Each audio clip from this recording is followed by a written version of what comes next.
आज़ाद जम्मू व कश्मीर में हाल ही में एक ऐसी अवामी तहरीक उठी जिसने सब कुछ बदल कर रख दिया। तो आखिर ये सब हुआ कैसे, क्या थे इसके मकासद और उसने हासिल क्या किया? चलें आज इसी कहानी को समझते हैं। तो सबसे बड़ा सवाल तो यही उठता है कि अवामी ताकत यानी पीपल पावर आखिर कर क्या सकती है। मुझे लगता है कि ये कहानी इस सवाल का एक बेहतरीन जवाब है।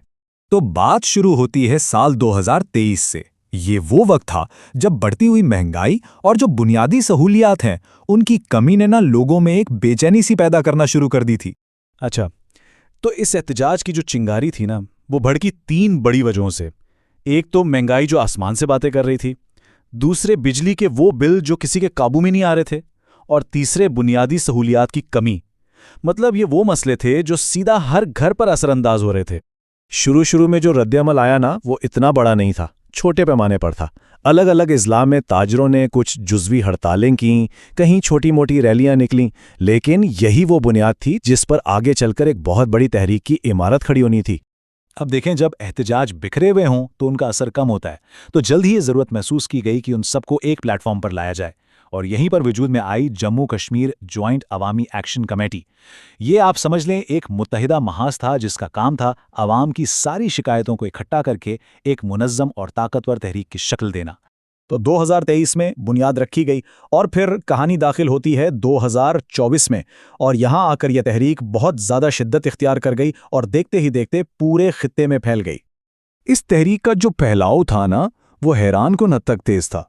देखें, 2023 में सिर्फ इब्तिदाई हड़तालें हो रही थीं। 2024 के शुरू में ही पूरे खित्ते में मुकम्मल शटर डाउन की कॉल दे दी गई, और फिर आया मई 2024 जब यह तहरीक अपने फैसला कुन सबसे अहम मरहले में दाखिल हो गई। ये जो रफ्तार थी ये वाकई देखने वाली थी। तो 2024 में एक्शन कमेटी ने अपनी हिकमत अमली को भी अपग्रेड किया। अब सिर्फ जुज़वी हड़तालों से बात नहीं बन रही थी, तो उन्होंने मुकम्मल शटर डाउन हड़तालें शुरू की। जो मेन हाईवेज थे उनको ब्लॉक किया, और जितने भी ज़िली हेडक्वार्टर्स थे वहां पर धरने दिए। मकसद साफ था, हुकूमत पर दबाव को हर मुमकिन तरीके से बढ़ाना। और फिर आया वो फैसला कुन मरहला, मई 2024 का महीना। ये वो वक्त था जब ये तहरीक अपने बिल्कुल उरूज पर पहुंच गई, और अब हुकूमत के लिए इसे नज़रअंदाज करना तकरीबन नामुमकिन हो चुका था। जी बिल्कुल, मई 2024 ही वो टिपिंग पॉइंट था, वो अहम मोड़ जहां पर अवामी ताकत का एक ज़बरदस्त मुजाहरा देखने को मिला।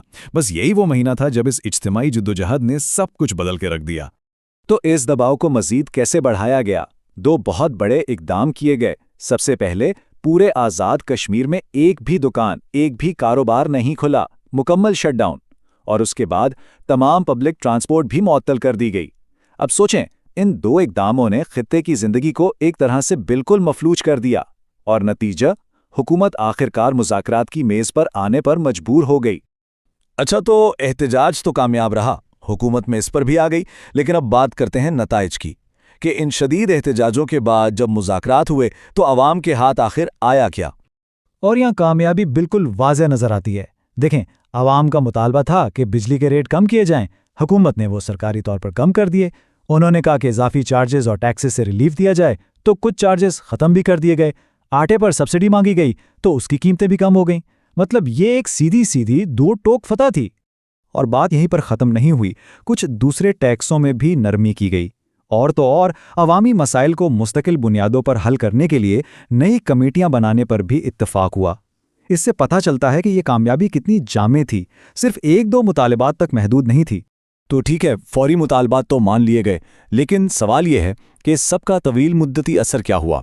ये तहरीक अपने पीछे क्या मिराज छोड़ कर गई है? देखें, इस तहरीक का जो सबसे बड़ा और शायद सबसे अहम असर था वो था अवामी शऊर में इजाफा। लोगों को अपने हुकूक का एहसास हुआ।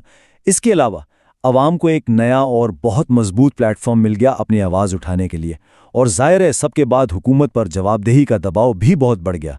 तो ये कामयाबी सिर्फ कुछ बिल कम करवाने से कहीं ज़्यादा गहरी और दूर रस थी। और आखिर में अगर इस पूरी कहानी का निचोड़ निकाला जाए तो वो ये है कि इस तहरीक ने एक बहुत अहम सबक सिखाया। वो ये कि मुनज़्ज़म और पुरअमन रहकर भी एहतजाज के ज़रिए अवाम अपने हुकूक हासिल कर सकते हैं। लेकिन ये कहानी हमें एक अहम सवाल पर लाकर छोड़ती है, एक ऐसी बात जो सोचने पर मजबूर करती है। क्या पुरअमन एहतजाज हमेशा हुकूक के हुसूल की ज़मानत बन सकता है?